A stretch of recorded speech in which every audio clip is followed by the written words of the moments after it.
The Nysca Museum Program Professional Development Grants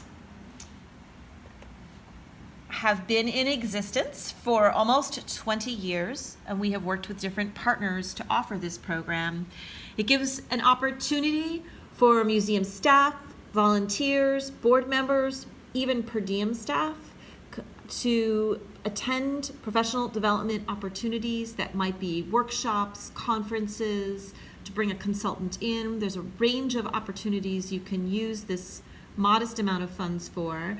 And in the course of our 20 years, the number of awards per year have at the lowest been 23 back in 2003, and the highest was 90 in 2008.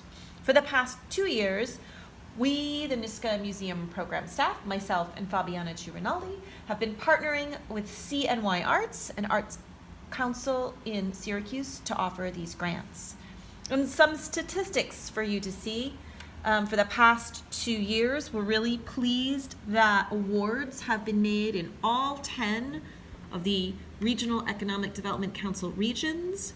We've received an increase from 2017 in the number of counties represented in the pool, as well as the number of counties in which awards have been made. You can see that around 50 on average museums have received funding, and the number of individuals impacted has varied depending on how the applications are submitted. And we've also been tracking what percentage of the awards have been going to museums that had not received professional development funds in the recent past, as well as the percentage in that last 2 boxes, the last row, those individual museums that are not currently receiving support directly from Nysca, but have been able to receive support through our professional development program. I'm going to show you a couple maps just to give you a sense of where the recipients have been located in 2017. In this sort of pastel colors, you can see based on size where the distribution has been. And we have the same information for 2018, just slightly different colors.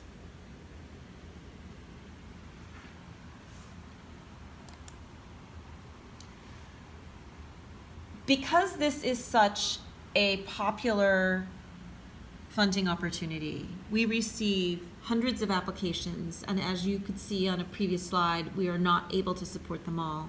So to try and be as fair as we can be, we are now randomly drawing the awards based on the eligible applications that come in.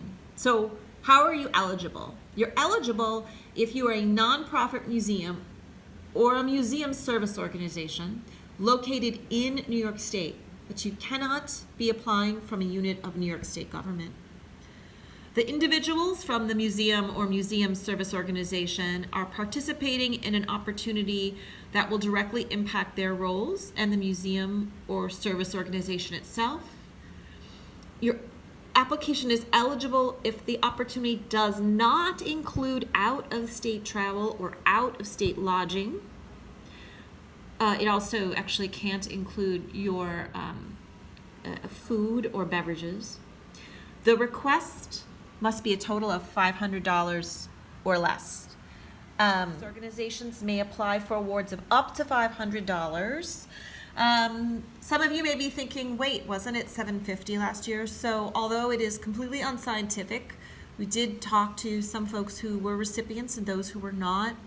And we decided, Fabiana and I and CNY Arts, to move forward with a maximum of $500 so that we could provide this opportunity for more institutions.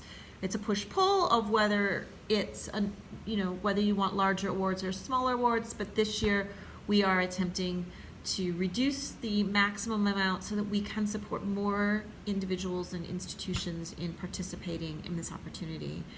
A museum may submit only one application, but that one application can be for more than one professional development opportunity. It can also be for more than one individual. It's just the total request to Nysca can't be more than $500. And we have just over $33,000 to award across the state for these professional development grants. what's eligible to apply for? It can be a number of opportunities, and if yours isn't on this list and you're unsure, by all means reach out to us or ask a question in the chat box. It might be travel to view exemplary exhibitions, collections management projects, or interpretive programs in New York State. And if you are doing this, we want to see that you actually have made contact with the museum that you're going to see, so that you're learning from staff and not just going in as a general visitor. You might be going to conduct research within New York State. You might be looking for travel and registration fees for conferences or workshops in New York State, or just the registration fee for conferences that are taking place outside of New York State. Might be for online training courses, in-person classes, professional courses that will enhance your skills. It might be to bring someone to your institution to work with a group for training. Those are all some suggestions of how you might be able to use the maximum $500. Eligible museums generally must be chartered by New York State. We say generally because there are some exceptions. So if your institution is not chartered or you're unsure, you should feel free to contact me. My email will be at the end of this presentation to ask that question. I have to reiterate that unfortunately, if you are a New York State employee, if you work for a New York State historic site, a SUNY or CUNY, for example, you cannot apply for this, nor can any of these funds be related to any state agency work. And again, I say this repeatedly throughout the webinar, we can't support out-of-state travel expenses, nor can we support meal and entertainment expenses. So you want to attend a conference within New York State, but attend an evening activity that's a dinner, perhaps, you could not ask for that within this request. So everything you need can be found on the Nysca website. Our website is arts.ny.gov. You click on Programs and Grants, Programs Overview, and then you can find the guidelines. I'm actually going to hopefully hot link to us right now to show you. I do see I have some